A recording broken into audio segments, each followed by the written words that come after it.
Wood turners saving history?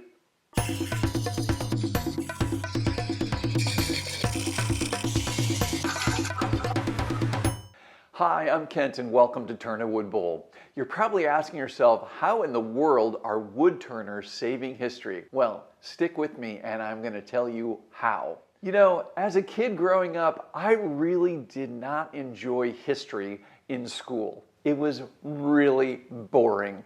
And looking back on it, I think it was probably boring because it wasn't very relevant and everything seemed like it was so far away. Again, who really cared, right? Well, I can tell you as an adult, I've come to really enjoy history. And I've done a variety of things that have helped cultivate that. I've built my family tree and really started digging into some of the past history of my family, which was kind of neat. And then you want to connect dots and start understanding what was going on in different time frames. But one of the big key turning points for me really appreciating history was reading a book. There was one book in particular, and it's called The Devil in the White City by Erik Larson. Erik Larson has a whole bunch of other really good books that all pertain to critical points in history that are all fascinating. But The Devil in the White City was really interesting for me because I grew up in the Midwest of the United States. And this book is all about the 1893 World's Fair. And if you haven't read it, and if history interests you and or World's Fairs or that time period, I highly recommend reading this. But there again, if none of this is relevant to you, you'll probably find this book boring. But I found it very relevant and very interesting because it started connecting a whole bunch of dots. And I started thinking, wow, this is fascinating. All of these things were happening about 100 years before I was in that same area in the country. So it made it relevant, where as a kid sitting in a classroom, these things weren't that relevant. So there again too, as an adult, you look at a span of 100 years and you go, oh, that's not a very long period of time. But as a kid, 100 years might as well be a million years.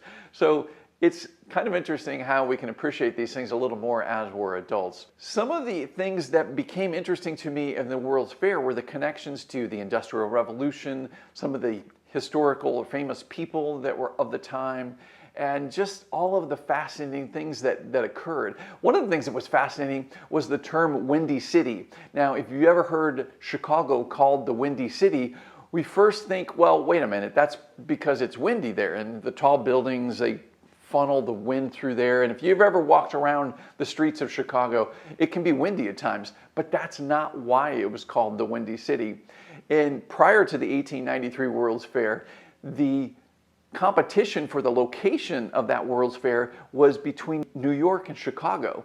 And it was the editors of various newspapers in New York that called the people in Chicago that were bragging about how great their city would be for the World's Fair. They called them windy because they were full of hot air and they were talking about how great Chicago was, and that made Chicago the Windy City by the editors of a newspaper in New York. So a pretty fascinating little fact. I love those little tidbits. Anyway, I'm going to get back on topic here. Stay with me. Through history, we've had wood lathes. I don't know if you know this, but the wood lathe has been around for thousands of years. The earliest documentation of the first wood lathe is inscribed in a carving inside an Egyptian tomb that's over 2,000 years old. Now, that's the first documentation.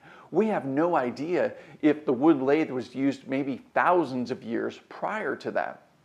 It's kind of interesting to think about.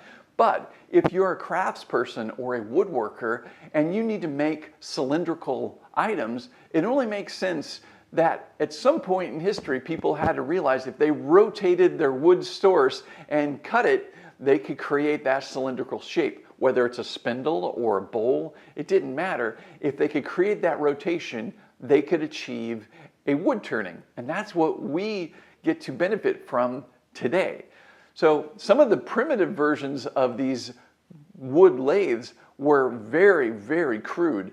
They would simply use a twine or a rope on a bow and wrap that around a cylinder or a drive shaft and slide this bow back and forth to make a rotation motion. Well, it would actually make a back and forth motion.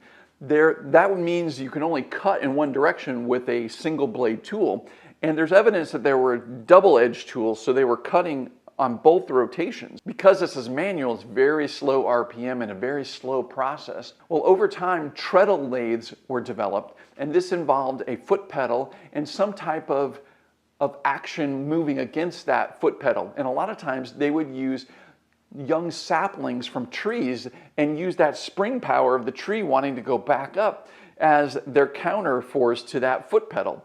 Pretty fascinating, but again, it's a very slow rotation. Leonardo da Vinci actually had drawings of a treadle lathe that used a large flywheel. He understood that in order to maintain continuous rotation and to have a little bit more power and speed, he needed to include a flywheel. So in his drawings, he included a flywheel, and that lathe was capable of becoming a little bit faster and a little bit more powerful when we brought our tool up to it, and it was actually rotating in one continuous direction. It's pretty amazing that Da Vinci had figured that out.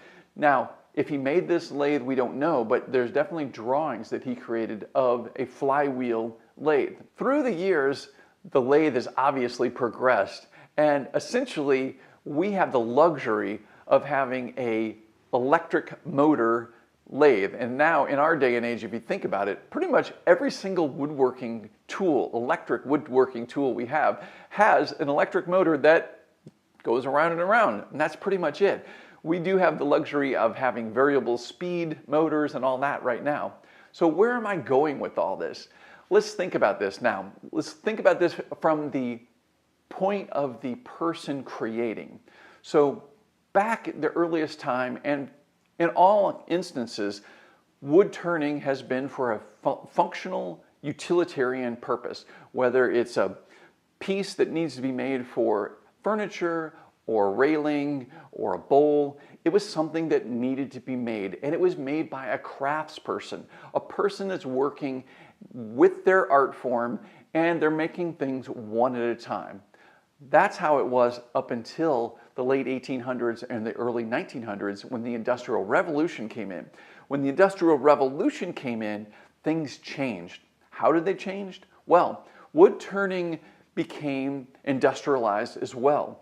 And there were factories that had single large steam engines that created that rotation power that would drive shafts. Many times these drive shafts would be directly over your head in a factory.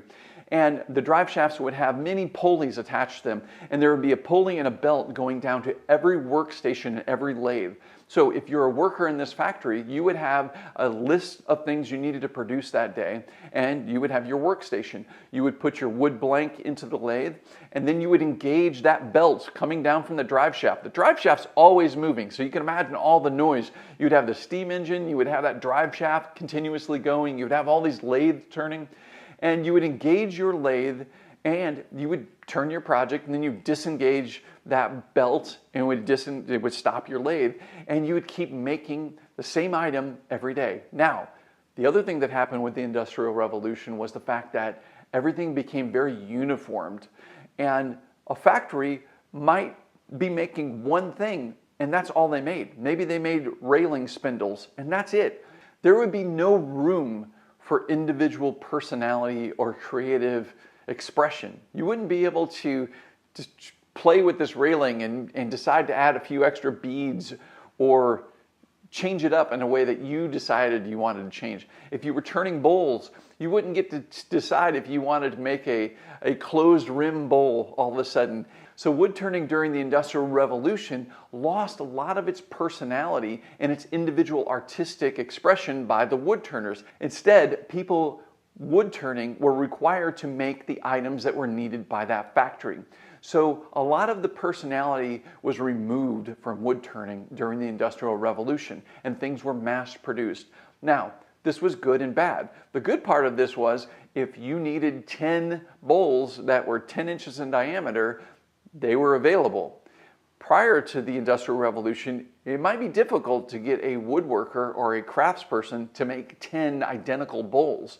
They might look similar, but maybe not. So there were pros and cons. The big problem occurred in the mid-1900s when around the time of World War II, things really changed.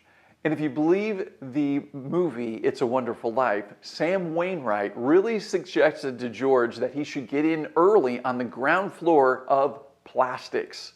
Well, it's the biggest thing since radio, and I'm letting you in on the ground floor. And unfortunately, George never did that, but that's a different story. Plastics really took off during World War II. It is kind of interesting how something as destructive as a world war does produce innovations that change the world as well. And plastics definitely changed the world. So what happened in the 40s, 50s, and 60s? Well, plastics became the thing, and wood turning was no longer necessary for many applications. Of course, there still was wood turning, but it had been reduced dramatically. The wood turning factories were gone. The craftspeople or the woodworkers that needed to make something with a lathe wasn't as necessary. Think about it. If you could go to a store and you could buy a plastic bowl for a couple dollars, it's difficult to make the argument that you should spend a lot of money for something that's been handcrafted out of wood versus something you can grab that's cheap, it's disposable, you can use it for all sorts of different things, and when you're done with it, you can pitch it because you basically have no money in it at all. And plastics really undermined everything that was going on in wood turning. If you think about this, there was a dead period of time from about the 1960s to the early 1980s. And what happened in the early 1980s is pretty interesting as well. The American Association of Woodturners was developed and started in 1986. I've been fortunate enough to spend a little bit of time with the very first member of the American Association of Woodturners, or AAW, and that's David Ellsworth. He's actually member number 1. So that's pretty cool. But what happened was the AAW were a group of people that realized that wood turning has artistic, individual expression. And as creators and as woodworkers, we need to make sure that wood turning lives on.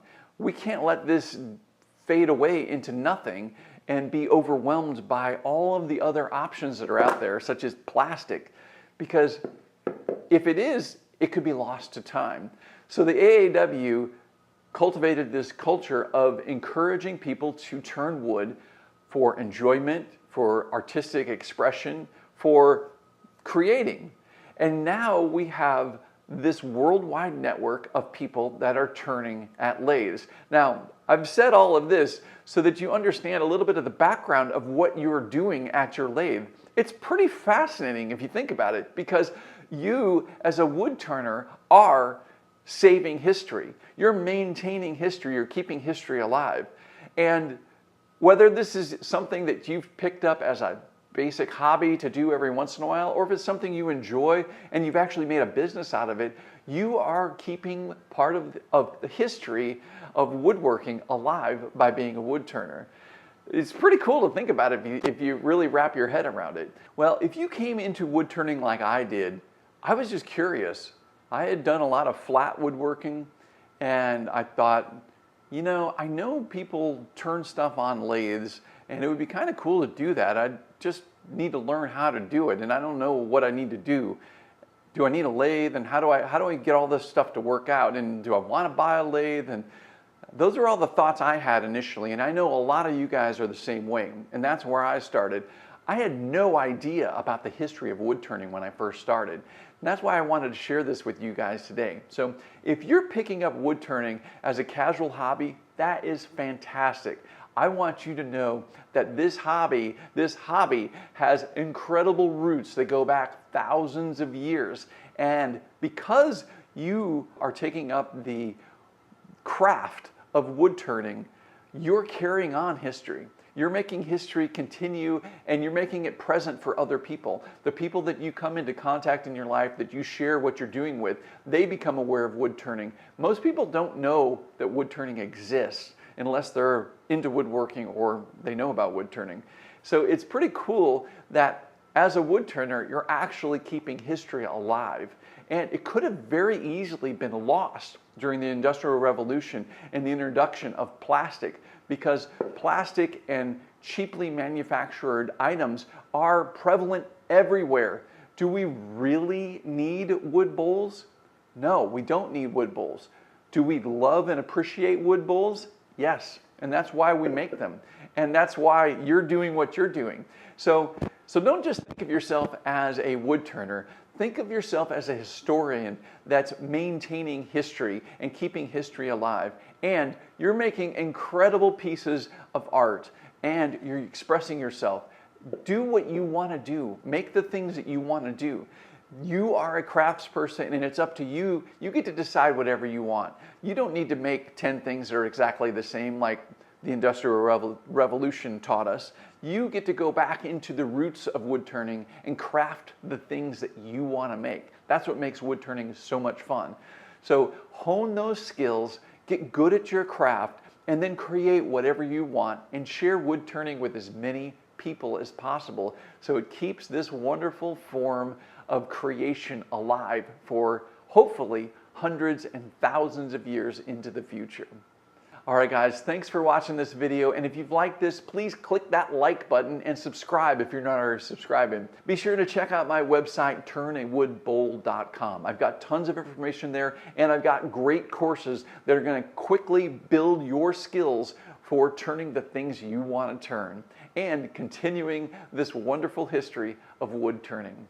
All right, guys, thanks so much for watching. And as always, until next time, happy turning.